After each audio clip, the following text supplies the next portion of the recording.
Hello, I'm Bob Christ, contributing editor and photographer at National Geographic Traveler magazine and travel columnist for Outdoor Photographer magazine. I'll be your host for this Nikon School program, a hands-on guide to creative lighting. It's packed with valuable information, demonstration, and instruction to get you shooting as soon as possible. We'll talk about light itself, review some of the basics of lighting for photography, and follow up with an in-depth overview and demonstration of the outstanding Nikon creative lighting system. I'm also excited to have renowned photographer and colleague Joe McNally joining me. Joe and I will venture into the field to capture real-life images in a diverse set of scenarios. So let's get started.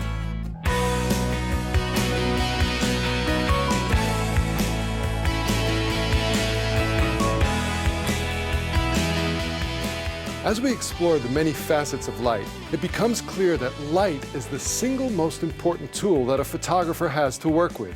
In fact, the very meaning of the word photography is drawing or writing with light. Now, the more you understand about light, how to use it, how to modify it, and what subject matter looks good in what type of light, the stronger your photographs will become. You know, a photo editor friend of mine at National Geographic Traveler magazine once told me that he'd rather look at a photograph of a line of hanging laundry shot in beautiful light than a picture of the Taj Mahal shot in dull, ugly light. But what is it that makes light beautiful, or dull, or ugly, or magical? These are all very abstract words that may not help us understand the nature of light or how we can work with it. We need to break the subject down into more concrete terms. Now, even though we're going to be discussing the use of flash and the Nikon creative lighting system of speedlights, let's start by talking about the sun. It's our main, well, really, it's our only source of natural light. And even though there's only one sun, at least in this solar system, there are a myriad of variations of the light coming from it. Now, in order to understand how to use your flash to its greatest potential, you've got to first understand the basic variables of available or natural light, because the same principles apply. Now, we can break these variables down into three basic categories. The direction of light: is it coming from the front, the side, behind, below, or above the subject?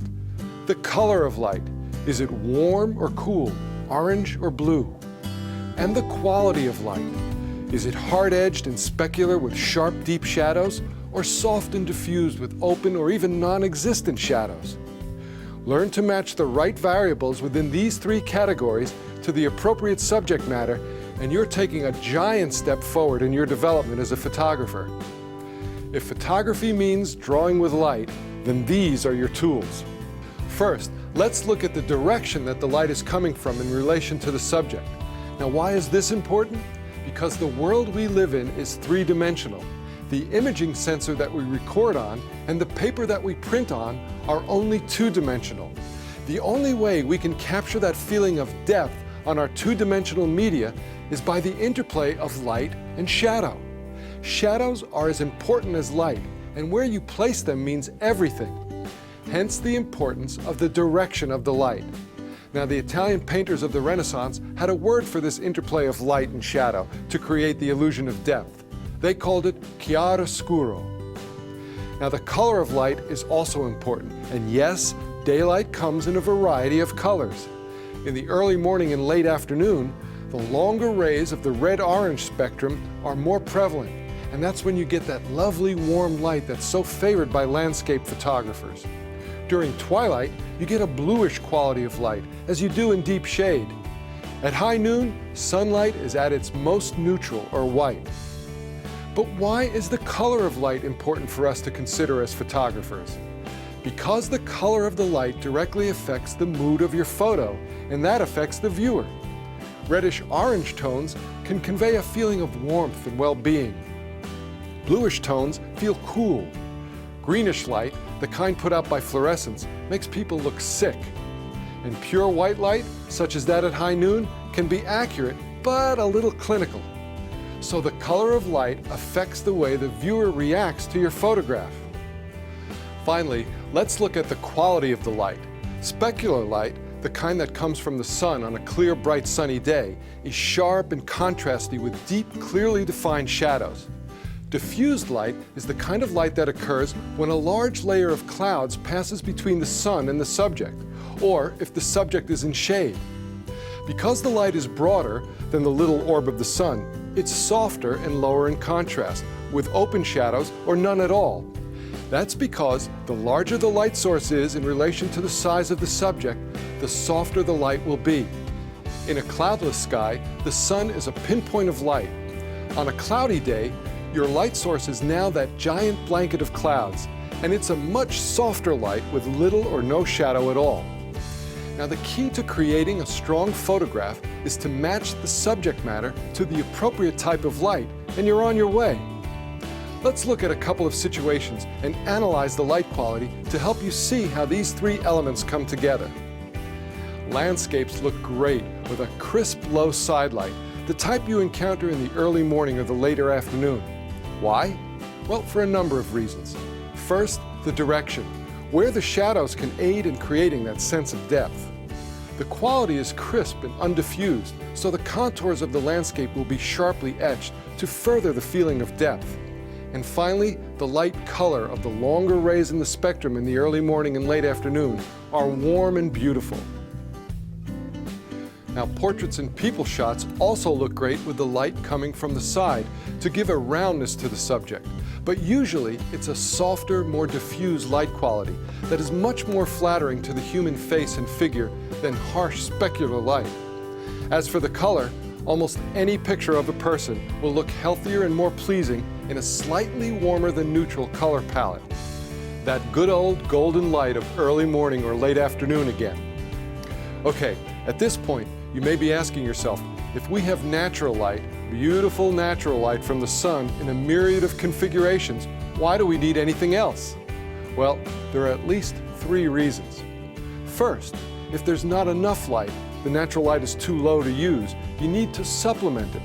This might occur indoors, at night, or even deep in shadows. Secondly, sometimes the actual range of contrast that natural light presents is too broad to record on our digital imaging sensors or our pieces of film. That's right, our eyes are amazing optical instruments. In contrasty conditions, such as those on a sunny day with bright highlights and deep shadows, they can actually see more detail in those extreme highlights and shadows than our cameras can record. Now, this is true of all current digital camera sensors and film. So, we need to lower that contrast by opening up the shadows to make them more penetrable and recordable by our cameras, either by using a flash to fill in but not eliminate the shadows with light, or some kind of physical reflector to do the same thing. Now, the third and possibly most powerful reason to go beyond working strictly with natural light is that we can actually transform the mood and look of our subject matter by using our speed lights. We can create dramatic photographs where the natural lighting conditions are either dull, dark, or downright ugly by adding the light from one or more speed lights. By mastering even just a few of the features of Nikon speedlights, we can go from merely taking snapshots to creating wonderful photographs. And Nikon speedlights make it easy.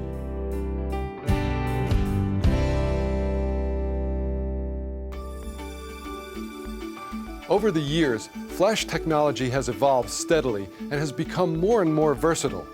The creative use of flash is no longer just in the hands of a small number of experienced professionals. Today, we have the Nikon Creative Lighting System, engineered to integrate seamlessly and wirelessly with your Nikon camera to easily create wonderful flash photographs. What's different about flash? So far, we've been discussing all the similarities between flash and natural light in terms of the quality, direction, and color of the two light sources. But there are a couple of significant differences. The first and biggest difference is that while we can control the amount of natural light that hits the camera's sensor using a combination of aperture and shutter speed, flash is essentially controlled by only the aperture setting. This might be a good time for a quick review of the terms. Aperture, or f-stop, describes the size of the opening in the lens diaphragm that lets in the light. A wide or fast aperture, say f2, f2.8, or f4, lets in more light than a smaller aperture like f16, f11. Yes, the bigger the number, the smaller the aperture. Now, besides controlling the amount of light coming in through the lens, the aperture also affects the depth of field in a photograph. A wide aperture has less depth of field than a small aperture. Because the duration of the light that a flash emits is so short, beyond 1/30,000th of a second, the shutter speed of the camera, that is, the amount of time that the shutter curtains are open, doesn't really affect the amount of flash hitting the sensor or film plane. The only real way that shutter speed affects our flash is that we've got to make sure that the shutter curtains are wide open at the moment the flash goes off, so that they synchronize. The fastest shutter speed that a camera can successfully do this with a given flash is called the sync speed. It varies with the camera body. For example, some cameras can sync up to 1/250th of a second and others at 1/200th of a second. Our Nikon speed lights and cameras also have a special high-speed sync function where the flashlight pulses quickly and allows us to synchronize at much higher shutter speeds, even as high as 1/8000th of a second. We'll show you how this works, its strengths and its limitations, a little later in this video. But for now, it's just important to remember that to use flash in most situations, you have to make sure that you're shooting at the camera's sync speed or slower. Yes, that's right. Any shutter speed that is slower than the maximum sync speed can also be used with Nikon speed lights. And it's a technique called slow sync flash that we'll also be looking at later. So to recap, the amount of flash that hits the camera's imaging sensor is controlled by the aperture and not the shutter speed. Shutter speed is only important in terms of the sync speed and whether or not you want to blend in some of the ambient light using slow sync flash. Now, the second important difference between natural light and flash is that with flash, the intensity of the light falls off very quickly as the subject's distance from the light source increases. Now, you've probably seen this effect in your own flash photography. Now, there's a term in physics to describe this rapid light fall-off, and it's called the inverse square law. But what you need to remember is that your flash illumination will fall off quickly, so you can't light subjects at multiple distances with the light from just one flash. So let's work with some sample lighting setups to show you how the basic variables of direction, quality, and color of your light can be used. We'll also look at how to set up our speed lights for seamless off-camera work. All right, let's start shooting. We're working today with Taylor. She's a talented young actress from Rhode Island. Taylor, just sit right there. And here we go. Now, this is the way most of us use our flashes the first time. We stick it in the hot shoe and we aim it directly at our subject. Now, there's nothing wrong with that. It produces a very frontal, very specular type of light. But is it the most flattering light? Well, not necessarily. It's kind of clinical. It's the kind of light they use to take your passport picture or your driver's license. It'll work, but it's not the most flattering that we can do. But let's just see what it does. Even with a beautiful young lady like Taylor, here we go. Okay. All righty. Let's see what we have. Okay, there she is. And as promised, it's frontal light. The shadows are behind her. The background has fallen down very much. It's very dark. We do see a lot of detail in her face, but it's a harsh light. We can see these strong shadows in her neck here. So let's see what we can do to improve that. Okay, the easiest and simplest thing you can do is to diffuse the light, change the quality of the light. Now we're going to turn a specular light source into a diffused light source by simply aiming it up at the ceiling. Now, hopefully you've got a ceiling that's 10 feet or below. It's got to be white because it'll pick up the color. But let's see what happens simply by turning the flash up towards the ceiling and creating a larger light source. Okay, Taylor, here we go. Let's see what that does for us. Now the light is coming from above. It's a much softer light quality. But now we've run into some other problems. Now the shadows, instead of being behind her, are kind of underneath. And look what it does. it picks up some shadows under the bottom of her eyes here, under her cheeks. The shadows are not where we want them. So what can we do? Well, I'm going to change the direction of the light, and I'm going to do that by using a remote flash. First, I'm going to reduce and turn off the main output of this light and use it only as a controller.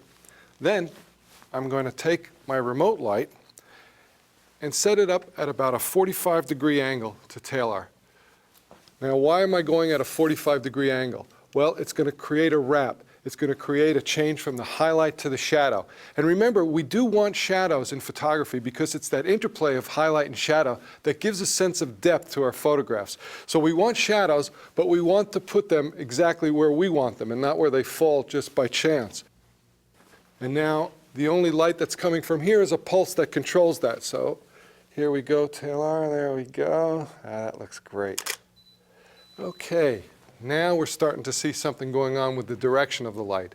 Notice how the highlights wrap around from highlight to shadow. We've got that nice triangle of highlight over here. The direction is getting where we want it to be, but the quality is still pretty specular. It's still a pretty harsh light, especially to photograph young people in. So our next step is going to be to soften that light. So what can we do for that? We might look for another found surface that's larger, in this case, a nice white wall. And I'm going to take that light and I'm going to aim it right here. Now, the direction is going to be from the side again. The quality of the light is going to be diffused because look at the size of this light source compared to the size of the flash reflector. So the light's going to be a lot softer. So let's take a shot and see where we go with this one. Okay, Taylor, here we go. All righty. Okay. Beautiful soft light wrapping around her face like that. We've got nice broad highlights, really nice quality of light. Just wraps around there. We still have the problem of the background. We're going to deal with that. We can't neglect our backgrounds. We're losing some separation here, but the quality of the light on her face is just gorgeous. It's soft, it's glowy. That's what we're aiming for. Now, the problem with using found light sources like walls is, well, you don't often find them where you need them. And also, sometimes you find them and they're the wrong color. Now, let's take a quick look at what happens when you bounce off the wrong color found source. Here's a red wall. What's going to happen here if we bounce off a source that's not a neutral color like white or gray? Well, let's take a look. Okay, Taylor, that's it, just like that. It's easy to see that you've got to work with a neutral light source for bouncing, otherwise you're in deep trouble. This is a very mysterious, very moody shot, but it's not exactly what we're looking for a nice beauty headshot. So remember, white or light gray, something neutral. Found light sources are not going to work for us. What can a photographer do when the ceilings are too high or they're black or gray or the walls are not in the right place? Well, most of us prefer to use something like an umbrella. The umbrella is a larger light source. It's very portable. You can use it in a number of ways. You can bounce into it, or you can shoot through it. Now, most of the time when we're shooting portraits, we prefer to shoot through the umbrella. Why? As I bring this closer to Taylor, it becomes a larger light source in relation to her. If I bounce into it like this, it's a little farther away, it becomes smaller. So the direction of the light is coming from the side. The angle is 45 degrees, but now it's a diffused light source, and it's controllable. Okay, Taylor, here we go. Looking right at me. Now we're seeing the beautiful wraparound light. It's soft, it's glowy, it's controllable. And we're getting a little bit of spill on the background. We're picking up a little more separation from the background. Not enough, but a little more. We still have a problem here, I think, with some deep shadows. This is a very mysterious kind of shot, but I think for a younger subject, you want to open it up. You want to get a little more fill. Keep in mind that your eyes can see a lot more detail in shadows than our digital chips can. Our eyes are remarkable instruments, and they have a much wider range of tonal recognition than any digital chip has to date. So we might want to open up those shadows just a little. We still want shadows, but we want them to be penetrable. How can we do that? Well, we could add another light, but I prefer to use a reflector. A reflector, simply a white source. These are foldable reflectors that I can carry in the back of my camera bag anywhere. And I'm going to put that right on the shadow side here. You'll see this will catch the light coming from the umbrella. It'll bounce it back. It'll open up the shadows, but it won't override them. So let's see what the simple addition of a reflector does for this photograph. Okay, Taylor, you're looking good. There we go. All right. Let's see what that fill card does for us. Now we've got a beautiful wrap from highlight to shadow. The shadow side is nice and open. There's a glow there, catch light in her eyes. This is really starting to shape up. If I'm looking for something I want to improve on this, the background is still a little dark. We're losing the separation between her dark hair and the background and the dark blue down here. So now I need to create some kind of separation without losing this beautiful quality, this beautiful wraparound quality, the soft light. And the way we're going to do that is we're going to add a little light right onto the background. The background is too dark in our photograph, and that will lighten it up and separate it from her. So what I'm going to do is aim that light so it comes right, hits right behind where she is, and illuminates that portion of the backdrop. Okay, here we go. Looking good. I'm going to try this with the background light, and wow. Okay, that's really starting to shape up nicely. See how now, with the background light, we've got beautiful separation. Everything is clearly outlined. We've got that nice wrap of light, soft light, the main light, the fill card, the background light. It has a real feeling of dimension. She kind of pops out from the frame. It looks terrific. And honestly speaking, you could stop right here and you'd have a beautiful portrait or headshot here. But I'm seeing one little other thing I'd like to mess around with a little. And that is, I'd like to bring out a little detail in her hair there. She's got beautiful hair that you can see when it catches a highlight, it just glows. So I would like to get a little bit more of a kick over here on the shadow side of her hair. Now, funnily enough, the light I'm going to use is another light aimed right at her, and it is sometimes called a kicker or a hair light or a rim light, any one of those three terms. And the rim that it's going to light is her shoulder and her hair here. So I am going to take a third light now and try for further separation. Now, the thing to remember when you're working with a hair light or a rim light is that you want to concentrate the light. You don't want it spilling all over. So I want a specular source, and I want it to be very concentrated. So I'm going to zoom the head out a little to 200 millimeters and aim it right at her hair there.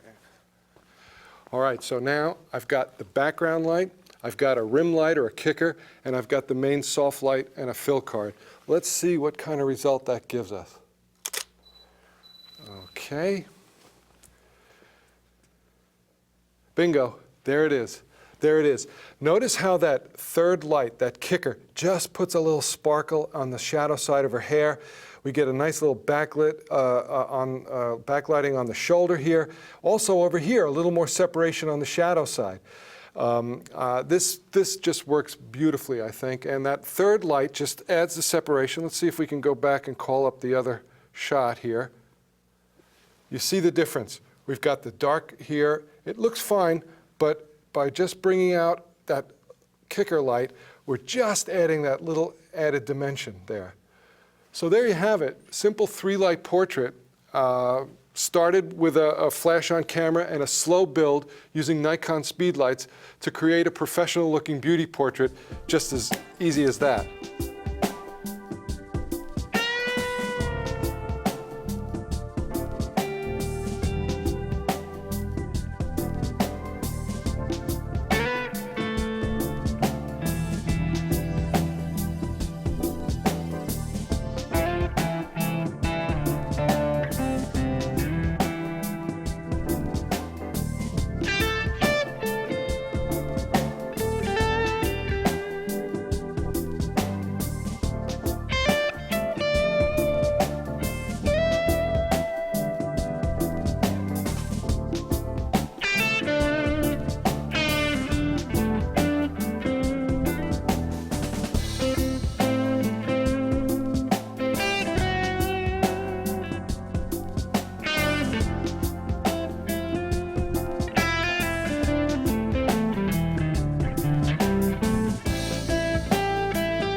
Now, an important thing to remember when you're working with flash is that while there are two ways for our cameras to control available light coming into the camera, the shutter speed and the aperture, the amount of flash that hits our subject is really controlled only by the aperture. The way that shutter speed affects flash is in terms of synchronizing the opening of the shutter with the burst of the flash. Now, the fastest possible shutter speed that allows the flash to fire when the shutter curtains are fully opened is called the sync speed. Nikon cameras can sync in normal mode up to 1/250th of a second. But you're not required to work at the camera's top sync speed all the time. Any speed that is slower than the top sync speed will also work. Now, when we shoot below the top sync speed, it's called slow sync flash, and it's a very useful technique. Okay, let's take a look. We've got the one light again through the umbrella, and we want to get some separation from the background. Or we want to include the background, but it's simply too large to light. Now, this might occur if you were doing an environmental portrait in a large office or any large space, like this studio, for instance. How can we reveal that background light? Well, keeping in mind that our flash exposure is only controlled by the aperture, and also that flash tends to fall off very quickly. In other words, it doesn't travel all that far. What we can do is use the aperture to control our flash exposure here on our subject in the foreground. We have f/5.6 set on the camera, and the available light exposure for the background is 1/4 of a second. The flash is going to light the subject, then the shutter is going to stay open a little longer to burn in the background, and the result should be a seamless integration of flash and available light. Now, it's important to remember that if you are using slow sync, the shutter speed might drop to a speed at which you cannot handhold your camera steadily. So a tripod or a VR image stabilization lens will come in handy with this technique. Okay, let's see what we get. I'm going to shoot this first shot at 1/250th of a second, the top sync speed of the camera, and let's see what we get. All righty. Okay, there's the shot, and what we have is a perfectly exposed subject, but look at all that darkness behind her. There's no sense of the background whatsoever. And this is the way most of our flash shots look when we shoot at the top or higher sync speeds. It just loses all sense of the background, especially if the background is in low light. So for an environmental portrait or almost any kind of family shots, you want a sense of the background, the setting. How can we achieve that? Okay, we're going to try to drop that shutter speed a little lower to register the low light in the background. I'm going to drop this shutter speed to 1/4 of a second, and we'll take another shot, and we'll see what that slower shutter speed does. There it is, bingo. Now all of a sudden the background becomes lit and blended perfectly. We've got the perfectly exposed foreground, the subject in the foreground, and we have a great sense of her environment. Now, this is the great technique to use for environmental portraiture or almost any kind of family situations. You always want a sense of place when you're shooting people. You don't want them floating in darkness. So here it is, slow sync flash. It's a great technique.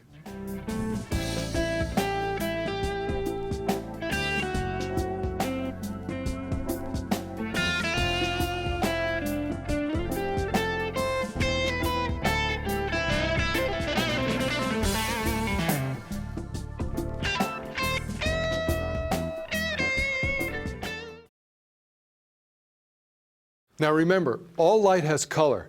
And remember too that Murphy wrote the law that rules the photographer's universe. We're often asked to work in situations where the color of the light is not ideal. One situation and one type of light that we often find ourselves in is fluorescent light. And we're going to find ourselves in fluorescent more and more as these low energy bulbs are being mandated into usage. Now, fluorescent light is very cost efficient, but it's very ugly. Why? Well, because it does not emit a full spectrum of light. It is very, very green. Now, we mentioned before how light affects your emotions, the emotions of the viewer. We've seen that nice, warm light looks rich and inviting. But if we had shot this same scene in a fluorescently lit room, it gives that sickly green color that you associate with hospital emergency rooms. So what can we do? Let's take a look. We're going to shoot our first shot just the way we see it. Okay, Taylor. Okay, let's see what we've got. Oh boy, okay. We've got that very heavy cast of green. We've got the wrong color balance. We have daylight balance set for in the camera, but our main sources of light are fluorescent. Fluorescent is very green, so the color of the light is way off. You can see the green highlights in her hair, you can see the green in the background, but also it's very contrasty, so the quality of the light isn't there either. Okay, I think I can clean this up by using a remote flash. Yes, I'm going to turn my flash back on. I'm going to move it in, again, a little closer here to get that nice 3/4 light. And hopefully, we're going to clean up that green. Now, I'm going to turn my master flash back on as the controller here. And we're going to take a shot and see what that does. All right. Oh, nice. Now, we've got a very clean skin tone here. She looks great, but look, there's still that leftover green highlight from the fluorescent here, and the background is still green. That's because we're still working in daylight white balance. What we've got to do to clean up that green is to change our white balance from daylight to fluorescent. Now that'll clean up all that green. So let's try that, and let's see what happens. So I take my white balance, I go from daylight to fluorescent, and we're going to take another shot. That looks great, Taylor. There we go. Okay, let's see. All right, now we see what messing around with changing the color is a kind of a house of cards here. By changing to the fluorescent light balance, we've cleaned up the background light, we've cleaned up the highlights, but now look how magenta her skin tone is. Why? Well, remember that the flash is balanced for daylight. It's a different color than the fluorescence. So we've corrected for the fluorescence by adding a little magenta thanks to the white balance, but now the flash looks too magenta. So what are we going to do? Well, we've got to make both light sources the same color. So rather than try to put daylight filters over all these fluorescent bulbs, it's easier to make our flash the same color as the fluorescent by adding a small filter, a green filter. So what I'm going to do is add this green gel filter to the front of the flash, and that will change the light balance of the flash unit from daylight to fluorescent. Now, let's take a shot and see what that does. Okay, here we go, Taylor. We're in the home stretch. Okay, and now we've got a beautifully lit environmental portrait, and that is what we call in the business a wrap. Taylor, thank you so much. It's been a pleasure working with you. Enjoy the rest of your day.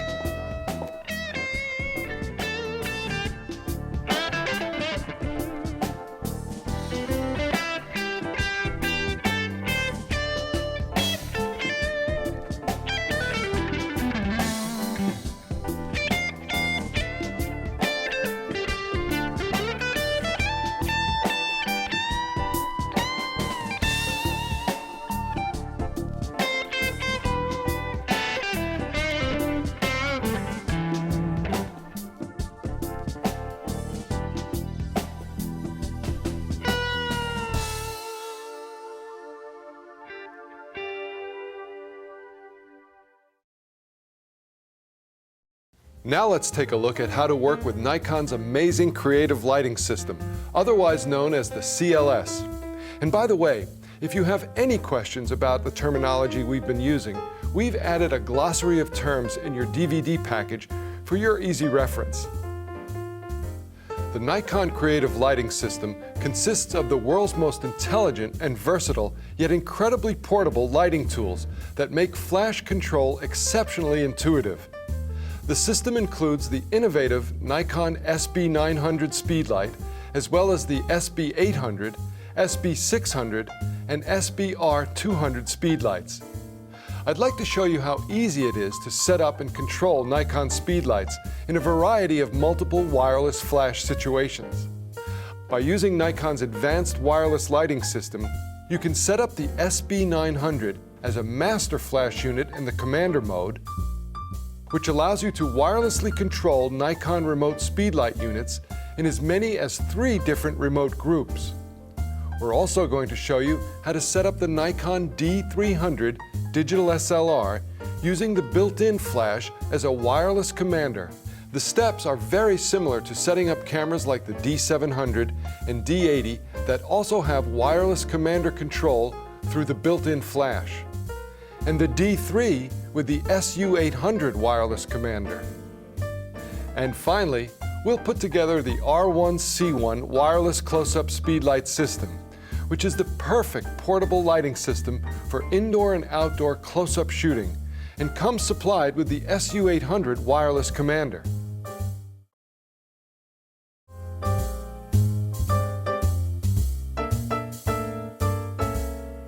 Let's start by setting up the SB900 speedlight to be our master flash unit for wireless multiple flash photography in the commander mode. When the SB900 is in master mode, the other speedlight units should be set to remote in order to fire wirelessly. The commander mode enables the SB900 to trigger remote Nikon speedlight units. While in commander mode, the SB900 wirelessly controls as many as 3 remote groups of speedlights, A, B, and C. Once the remote speedlight units are placed within a scene, you can conveniently and easily control their output without moving from your shooting position. The Nikon Creative Lighting System offers 4 separate channels, allowing several photographers using Nikon CLS-enabled wireless speedlights to set a channel different from yours. This prevents unintentional triggering of other speedlights in the same setting, such as at a wedding, press conference, or sporting event. However, if you're like me and you typically shoot by yourself, it's a good idea to pick one channel that you always work with and set your master and remote speedlights to always work with that channel. The SB900 places the wireless master and remote command switches on the outside of the speedlight. While holding down the button in the center, align the index on the power on-off switch to the master setting. And that's it. It really doesn't get much easier or quicker than that. The SB900's LCD display will change to the master view, which includes the groups, channel options, and compensation values that you'll be working with. First, be sure to choose and set the channel that will be used to trigger your remote speedlights. Press Function button 2 just under the CH on the display to highlight the channel. Turn the dial selector to choose the desired channel and press the OK button. My personal favorite, Channel 3. Let's set the flash mode and flash output level compensation value for the master unit. This procedure applies to setting groups A, B, and C. To set the flash mode, press Function button 1 on the master flash unit to highlight M. Press the Mode button, turn the dial selector to choose the desired flash mode, and press the OK button. Your flash mode options include TTL, through the lens flash metering, A for auto aperture, M for manual output, and these dashes mean that you have no light output from the master unit or selected group, although even with the dashes, a pre-flash will occur. You can change the flash output compensation value for the M group. Press Function button 2. Then turn the dial selector to choose the desired flash output level compensation value and press the OK button. Now, press Function button 1 to highlight the group A.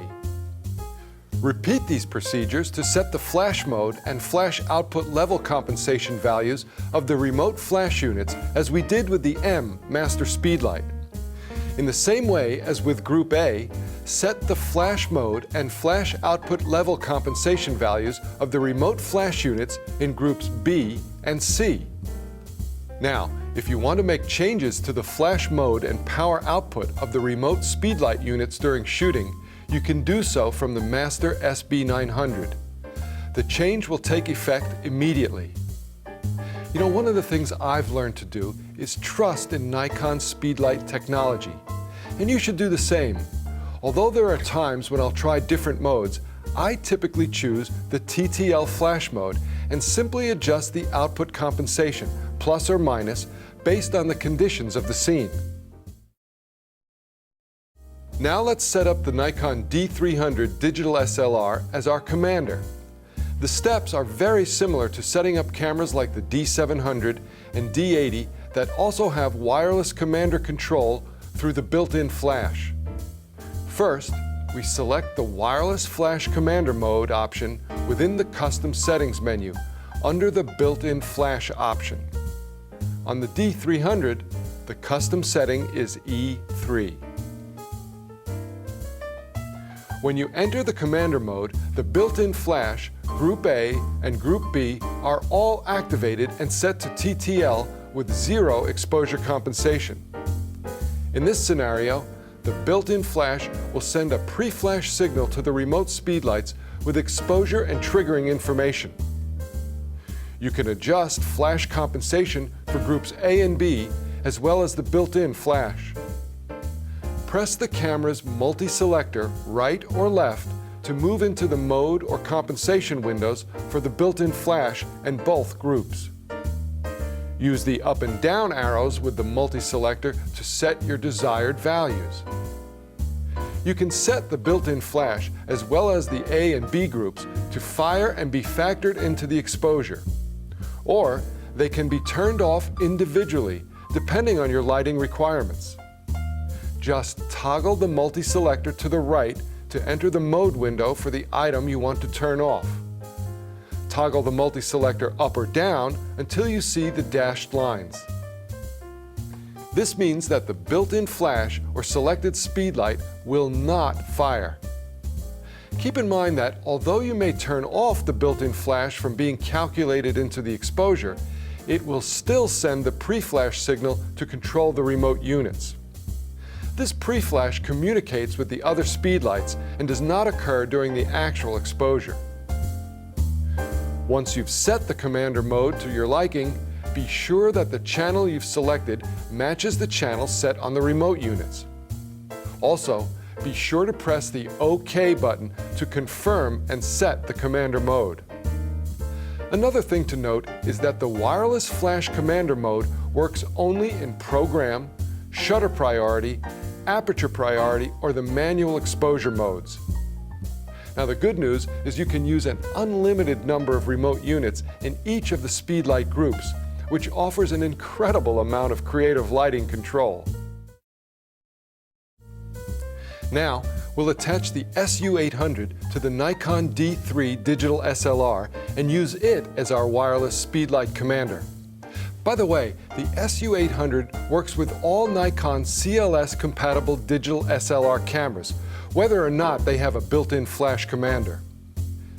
In this configuration, the remote flash units can be divided into 3 groups, A, B, and C, and the flash output level can be separately set for each group of master and remote flash units. First, let's use the Commander Close-Up Select switch, found in the battery chamber area, to select the commander function that allows for 3-group remote operation. Then, turn on the D3 and SU800. Make sure that the ready light on the SU800 comes on. Now, we can set the remote flash unit's flash mode. Press the Select Function button to display the flash mode, which is blinking, for each group. The options for flash mode of our remote flash units include TTL, AA, M, or Flash Cancelled. TTL is recommended for normal flash shooting. Select the group name, A, B, or C. Press the arrow buttons, left or right, to change the flash output level compensation value in TTL and AA modes. Select the manual flash output in the M mode. Set the channel 1, 2, 3, or 4 by pressing the Select Function button to display the number, which is blinking. Press the arrow buttons, left or right, to change the channel number. Press the Select Function button again, and the channel number will stop blinking.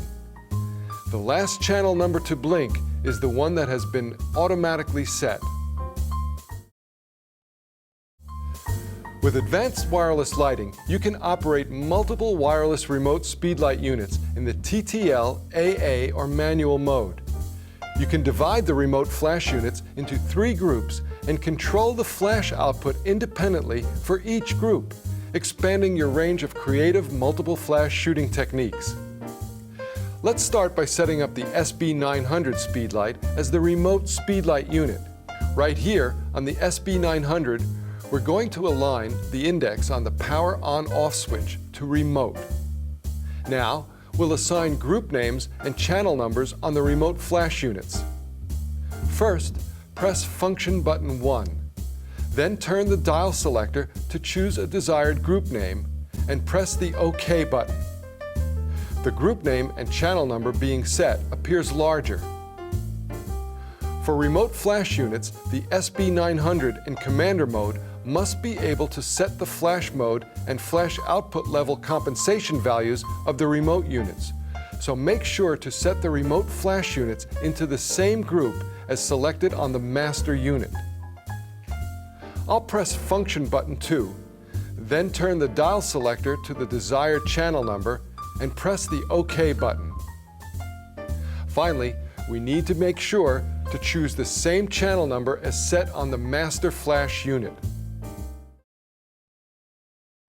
Okay, now let's set up the SB800 speedlight as a wireless remote speedlight unit. With the SB800 on, press and hold the select button for 2 seconds.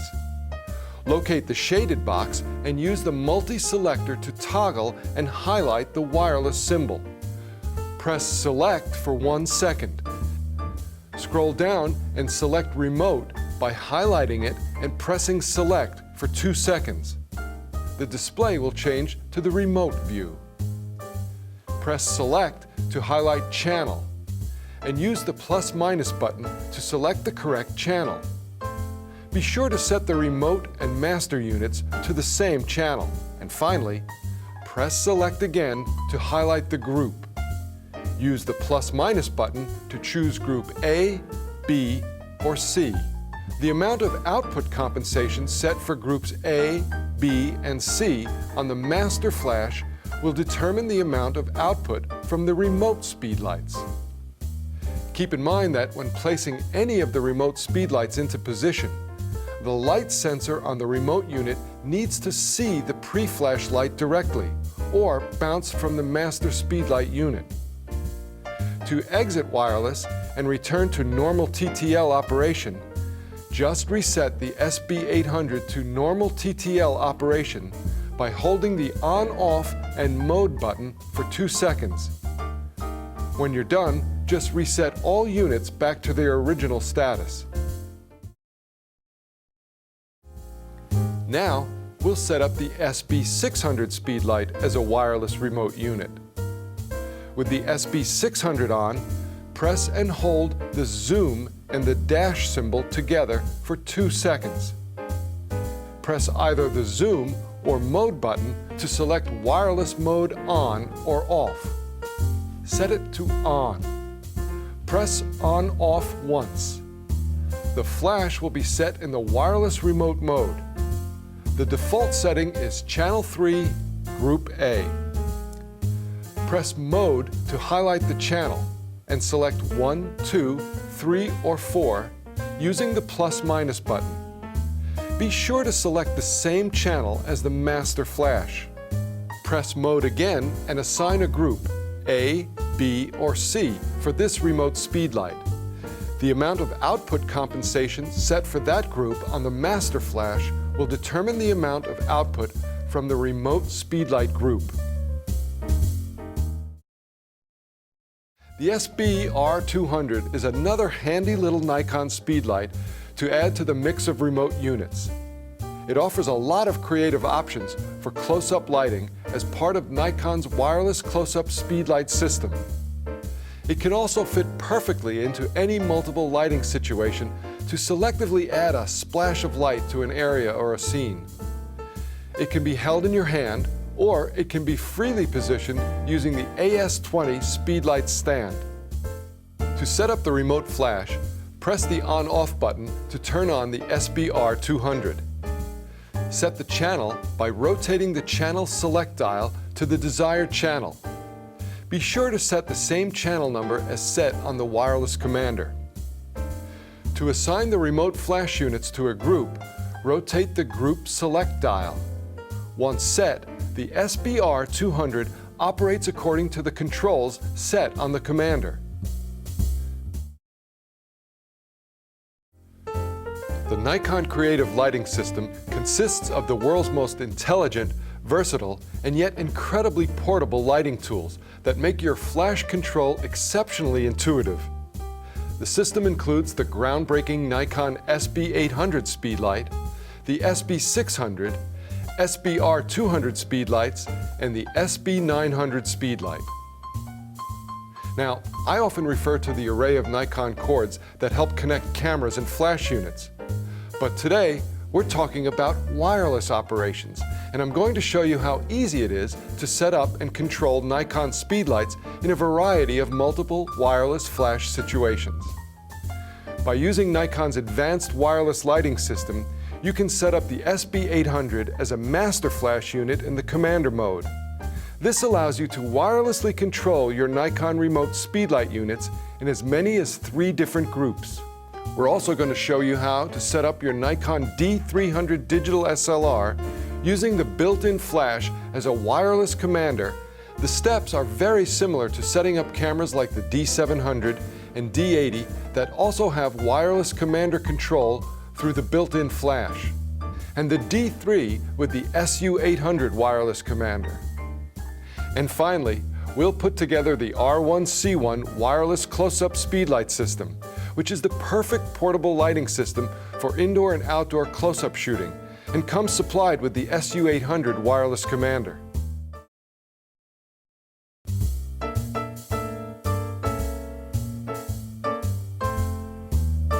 First, we'll set up the SB800 to work as a master flash unit in the commander mode. While in commander mode, the SB800 wirelessly controls as many as 3 remote groups of speedlights, A, B, and C. Once your remote speedlight units are set up, you can conveniently and easily control their output without moving from your shooting position. Represented by M, the master flash on the camera can be set to output light within the scene or act solely as a trigger for the remote speedlights. The Nikon Creative Lighting System offers 4 separate channels, allowing several photographers using Nikon CLS-enabled wireless speedlights to set up a channel different from yours. This prevents unintentional triggering of the other speedlights in the same setting, such as at a wedding, press conference, or sporting event. However, if you're like me and you typically shoot by yourself, it's a good idea to pick one channel that you always work with and set your master and remote speedlights to always work with that channel. Now, before starting, we just need to make sure that the SB800 speedlight is connected to the hot shoe of a Nikon iTTL compatible camera. And with that, we're ready to set up the master flash unit. First, with the unit turned on, press and hold the SEL select button for several seconds. You'll see the LCD display change. Then, locate the shaded box and use the multi-selector to toggle and highlight this wireless symbol. Next, press select for 1 second. The arrow symbol will change to 2 arrows, one up and one down, and the off selection on the right will become shaded. Scroll down and select Master by highlighting it and pressing Select for 2 seconds. Now you can also press the On-Off button to quickly return to the main LCD view. The SB800's LCD display will change to the Master view, which includes the groups, channel options, and compensation values that you'll be working with. Press Select to highlight the M group. You can change the flash output compensation value for the M group by pressing the plus-minus button. Pressing Mode while group M, A, B, or C is highlighted will change how the speedlights in that group will react. Your flash mode options include TTL for through the lens metering, A for auto aperture, M for manual output, and these dashes mean that you have no light output from the master unit or selected group, although even with dashes, a pre-flash will occur. Press Select to jump from group M to A to B to C. You can set the amount of flash output compensation for each group by using the plus-minus button as you go. Use Select to highlight CH or channel, and use the plus-minus to select the channel you'll be working in. Now keep in mind that the channel you choose for the master speedlight must be the same channel set on the remote. Now if you want to change the power output of the remote flash units during shooting, you can do so from the SB800 master flash. The change will take effect immediately. The SB800 speedlight acts as a commander unit when placed in master mode. For other speedlight units to fire wirelessly, they must be set to remote. Now let's set up the Nikon D300 digital SLR as our commander. The steps are very similar to setting up cameras like the D700 and D80 that also have wireless commander control through the built-in flash. First, we select the wireless flash commander mode option within the custom settings menu under the built-in flash option. On the D300, the custom setting is E3. When you enter the commander mode, the built-in flash, Group A and Group B are all activated and set to TTL with 0 exposure compensation. In this scenario, the built-in flash will send a pre-flash signal to the remote speedlights with exposure and triggering information.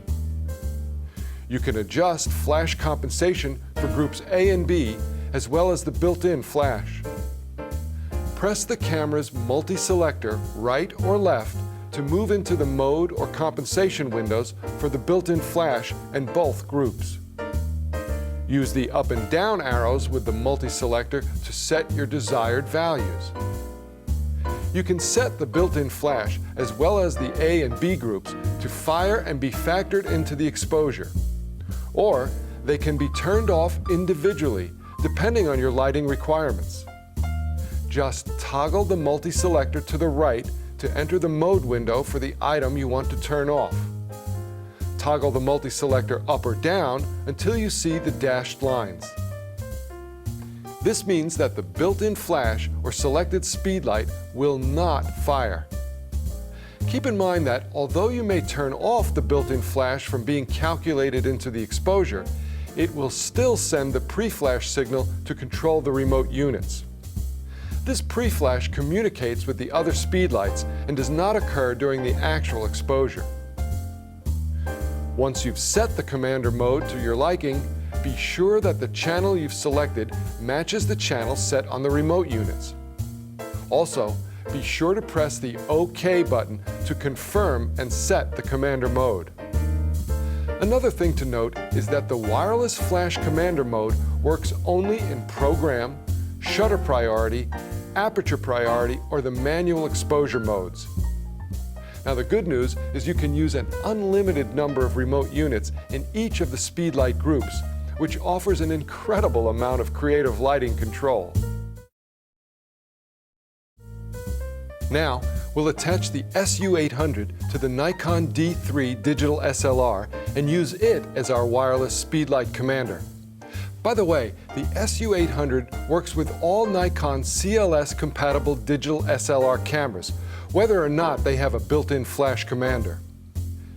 In this configuration, the remote flash units can be divided into 3 groups, A, B, and C, and the flash output level can be separately set for each group of master and remote flash units.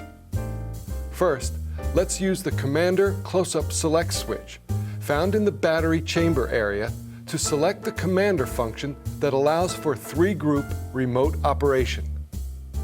Then, turn on the D3 and SU800. Make sure that the ready light on the SU800 comes on. Now, we can set the remote flash unit's flash mode. press the Select Function button to display the flash mode, which is blinking, for each group. The options for flash mode of our remote flash units include TTL, AA, M, or Flash Cancelled. TTL is recommended for normal flash shooting. Select the group name A, B, or C. Press the arrow buttons, left or right, to change the flash output level compensation value in TTL and AA modes. Select the manual flash output in the M mode. Set the channel 1, 2, 3, or 4 by pressing the Select Function button to display the number, which is blinking. Press the arrow buttons, left or right, to change the channel number. Press the Select Function button again, and the channel number will stop blinking. The last channel number to blink is the one that has been automatically set.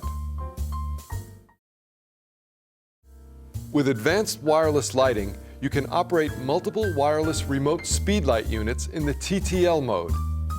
You can divide the remote flash units in this mode into 3 groups and control the flash output independently for each group, expanding your range of creative multiple flash shooting techniques.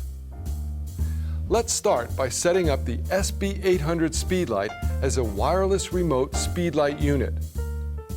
With the SB800 on, press and hold the Select button for 2 seconds. Locate the shaded box and use the multi-selector to toggle and highlight the wireless symbol. Press Select for 1 second.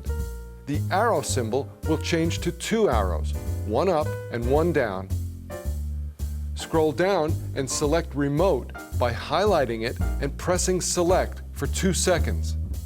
The display will change to the Remote view. Press Select to highlight Channel and use the plus/minus button to select the correct channel. Be sure to set the remote and master units to the same channel. And finally, press Select again to highlight the group. Use the plus/minus button to choose group A, B, or C. The amount of output compensation set for groups A, B, and C on the master flash will determine the amount of output from the remote speedlights. Keep in mind that when placing any of the remote speedlights into position, the light sensor on the remote unit needs to see the pre-flash light directly or bounce from the master speedlight unit. To exit wireless and return to normal TTL operation, just reset the SB800 to normal TTL operation by holding the On/Off and Mode button for 2 seconds. When you're done, just reset all units back to their original status. Now, we'll set up the SB600 Speedlight as a wireless remote unit.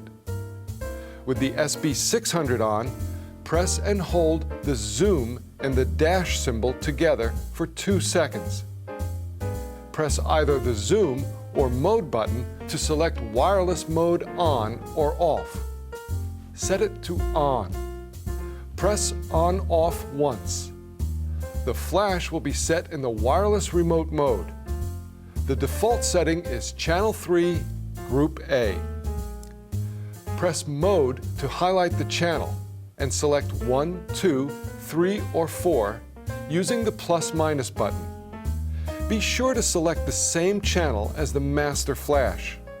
Press Mode again and assign a group, A, B, or C, for this remote speedlight.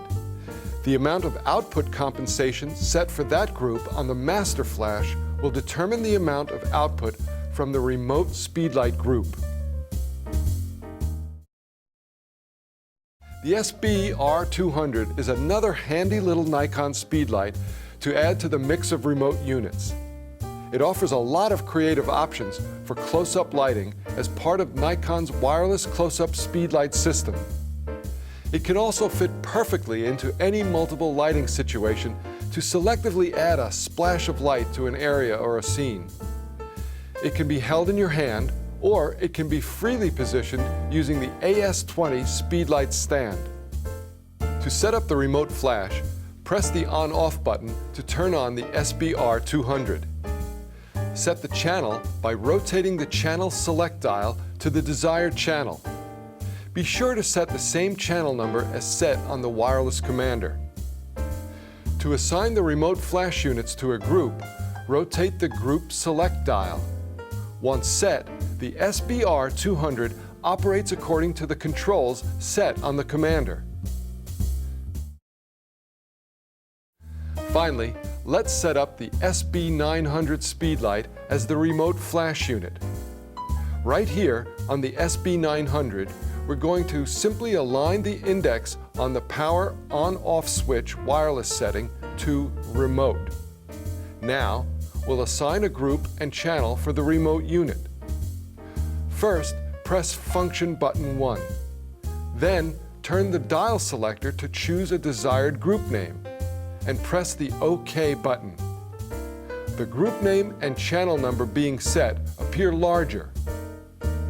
I'll press Function button 2, turn the dial selector to select the desired channel number, and press the OK button. Finally, we need to be sure to choose the same channel number as set on the master flash unit.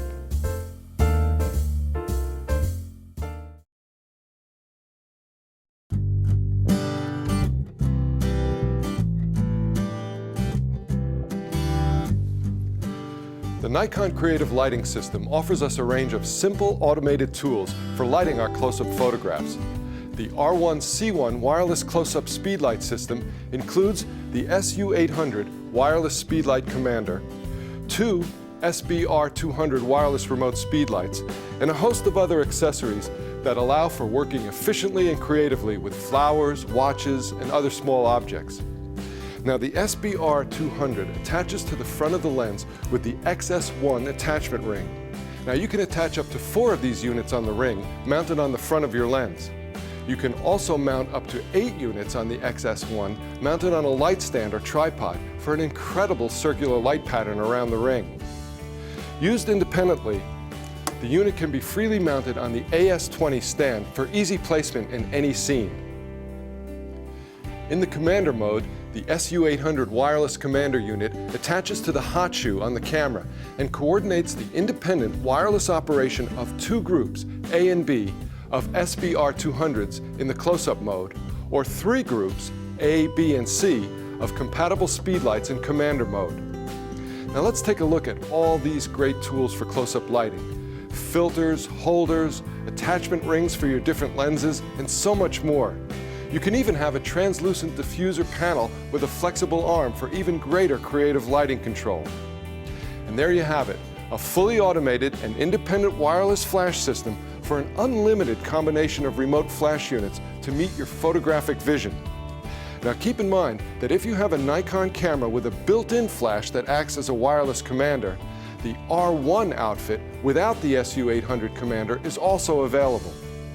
Both close-up speedlight outfits work with all other components of the CLS speedlight system, including the SB600.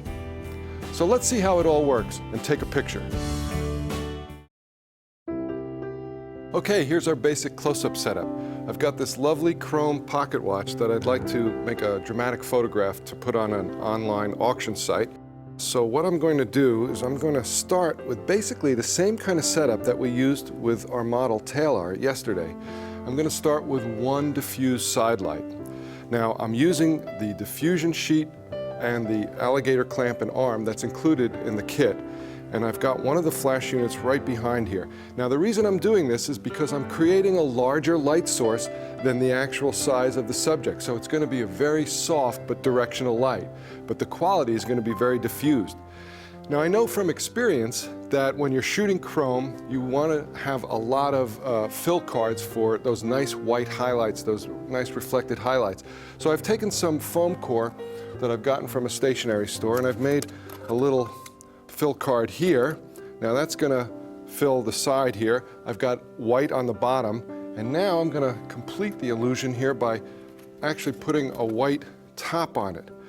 So what I've done is created kind of a light tint around this, so that's going to give me this beautiful soft wrap with lots of open highlights. And I've got the SU800 wireless commander here. We're just going to use one diffused side light, and I'm going to use a black background. I'm going to use the bottom of the case here. You have to improvise when you're doing close-up photography, because I think that chrome is really going to stand out nicely against the black. So let's take our first exposure and see what we get. All right.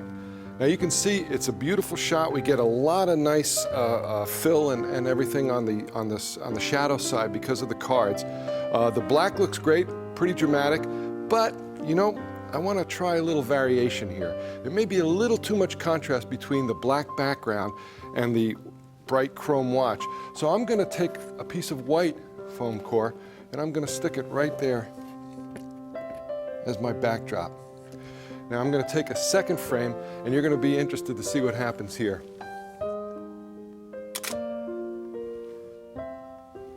What happened to the white background? It looks gray, doesn't it? Well, remember what we said about flash falling off quickly. That's quite a distance between our main light and the background light. It's receiving a lot less light than our main subject, and it's fallen off, and it's rendered it as a nice mid-tone gray. Now, it looks great, but it's not white. It looks really good, but that's what happens when we say that flash falls off quickly. I'm not kidding. You see it's about a foot here and it's fallen off, but it gives us a nice gray background. But you know, you got to compete against a lot of things on these online sites, so I want to jazz it up a little. So I think I'm going to try to add a second light, maybe light the background a color by adding a red gel onto the second unit, and I'm going to throw that light on the background. And we've got the bright red there. That's going to look good. Just going to hide that behind the watch and aim it up towards the background. Okay, let's see what happens. Okay, you see what that red does in the background. Not only does it create a beautiful wash of color, but now we can see through the watch parts. One of the selling points of this watch is that it has an open movement in the back and the front. And the red allows that to show through a little more than the gray or the black. So the red not only adds color, but it lets us see detail. Now I am using an f11 here to get sufficient depth of field, because you know when you're shooting macro, you need as much depth of field as you possibly can get. F11 seems to do the job. It gives me nice sharp front to back focus on the watch, but it doesn't focus too much on the background. So now it's just a matter of, you know, a little variety. So I'm gonna see, now that I know that the color on the background works well, I'm gonna try a different color and see what happens. The red is a hot color. Blue has more of a cool feel. Let's see what happens there. Okay. Now I'm controlling the output of each flash using the A and B channel on the SU800. So I can vary the power if I need to. But these gels seem to be about the same, so I'm going to start with the same settings. And let's see what happens when we do the blue. Okay, another nice rendition. Much cooler this time, but now we can still see through the watch, and now we have this blue wash behind it. So now, using these simple two strobes, I've done 4 different setups and created a shot that I think is going to sell this watch really fast. What we have in the Nikon Creative Lighting System is a compact portable set of lights. But compact lights are no good at all if you don't have something compact to work with. And the problem with a lot of studio equipment, light stands, umbrellas, and the like, is that they are built for the studio, and it's a little hard to move them around. Now, most of what I do is location and travel photography, so I found lightweight, small, collapsible components that do the same job. And I'd like to share some of that with you now. All my gear for my little portable studio fits in this carry-on case. Let's take a look at the heart of it. To start with, I've got 3 speed lights, 2 SB900s and an 800. Now you notice I keep them in the cases just for extra protection, but I've got them pre-mounted on these little umbrella brackets. Now let's take a look. Why do I do that? Well, it's faster. I don't have to set them up each time I want to put them on a light. First, I've got the cold shoe where the flash is mounted. Why is it called a cold shoe? Well, it has no contacts, it's just a flash holder. Then I've got it on a small ball head here, and that's mounted to this umbrella bracket. Now I do the ball head because it's easy for me to get the flash right along the axis of the umbrella like that, and it's very convenient. So here we have the 3 speed lights. Now, to hold them, I've got 3 compact light stands. Look how small these collapse down, but they open up to about 6.5 feet, which is high enough for most of what I need to do. So here I've got 3 of these, studio in a box right here. I've got a 32-inch reflector with 5 surfaces. It can be white, translucent, silver, gold, or a mix of silver and gold. Now I'm interested in diffusing my light sources, so besides the reflector, I've also got 2 umbrellas. Now look how compactly these fold down, about 15 inches, but when they open up, they're about a 39-inch diameter umbrella, but they both fit in there just like that. Now, there are times when I don't want to diffuse the light, I want to concentrate the light. I want to focus that beam down. For that, I'm going to be carrying a pair of grid spots, and you can see they have different diameters in there for focusing the light tighter or a little looser, and they Velcro right onto the outside of the flash. And then I also have some snoots. Now a snoot wraps around and forms like a tube, wraps around the front of the light, forms a tube that restricts the flow of light as well. So I've got diffusers and concentrators, just light modifiers, very small and very compact. Now sometimes I have to shoot all day long with flash, and for those instances I have these extra battery packs, the SD9 and the SD8A. Now I often shoot with 2 camera bodies, one with a wide angle zoom and one with a telephoto zoom. So for that I carry not 1 but 2 of these SU-800 wireless commander units. That way I can seamlessly go from one camera body to the other and have my setup be controlled wirelessly. And finally, for those times where you just can't have a light stand in the picture, I carry just a little alligator clamp with a ball head and another cold shoe on, so I can clamp a unit onto a ceiling panel or a bookcase, the top of a door, anything like that. I've got my trusty roll of gaffer's tape.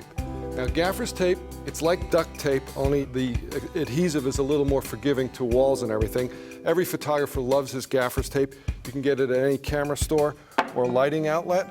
And then I've just got some extra colored gels, some extra batteries for my controllers, as well as extra batteries for the units themselves, and a few extra alligator clamps in here.